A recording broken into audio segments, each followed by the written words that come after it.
আমাদের মুসলিম সমাজে দাওয়াতের প্রচলন আছে কিনা? আছে তো। দাওয়াতের প্রচলন এই যুগে যেমন আছে, নববী যুগেও ছিল। যেহেতু নববী যুগে ছিল, সেহেতু নবীজি সাল্লাল্লাহু আলাইহি ওয়াসাল্লাম কর্তৃক এই ব্যাপারেও কিছু নীতিমালা এবং নির্দেশনা অবশ্যই রয়েছে।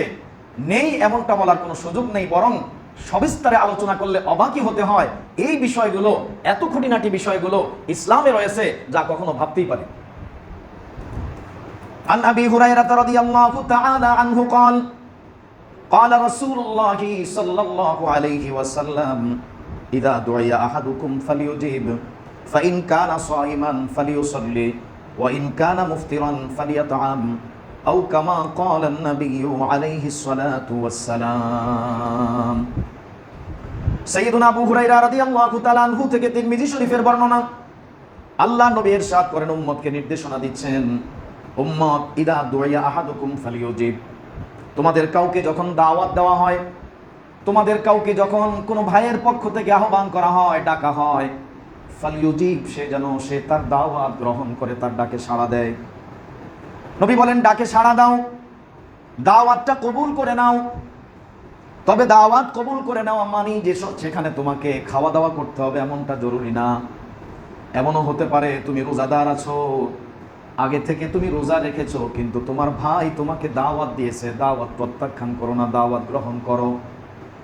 ফাইন কানা সাইমান ফালিউসাল্লি, নবী বলেন, সে যদি রোজাদার হয়, রোজা অবস্থায় যদি ওই মেহমান রোজা অবস্থায় যদি থাকে, তো ফালিউসাল্লি, সে যেন তার জন্য দোয়া করে, দাওয়াত যেন প্রত্যাখ্যান না করে, দাওয়াতটা কবুল করবে।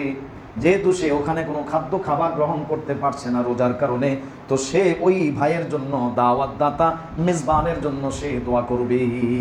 কি করবে? তার জন্য দোয়া করে দিবে। সে যে আমাকে ডাকলো, সম্মান করলো, মহব্বত করলো, সেজন্য সে আমার কাছে অন্তত দোয়ার দাবিদার, তার জন্য একটু দোয়া করে দেওয়া। যেহেতু আমি খেতে পারছি না, তার দিলজুই, তার মনের তৃপ্তির জন্য তার জন্য অন্তত একটু দোয়া করে দেওয়া।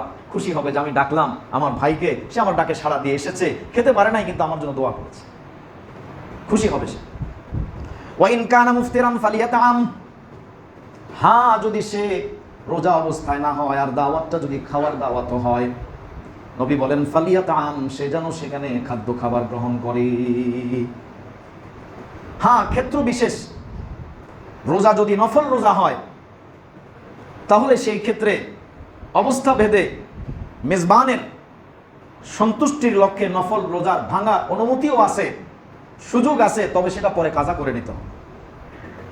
তাহলে সে চাইলে রোজা না ভাঙলেও পারে, অবস্থা অনুপাতে এমন পরিস্থিতি, এমন লোকজন তাদের দ্বারা অসন্তুষ্ট হচ্ছে, যেহেতু রোজা নফল, সেক্ষেত্রে রোজা ভাঙার সুযোগ আছে, তবে সে পরে সেটা কাজা করবে, যাতে কোনো ধরনের পরস্পরে ভুল বোঝাবুঝি না হয়, অসন্তুষ্টি সৃষ্টি না হয়। এই জন্য এতটুকু অনুমতি পর্যন্ত ইসলাম দিয়েছে। আর যদি রোজা না থাকে তাহলে সে খাবার গ্রহণ করবে।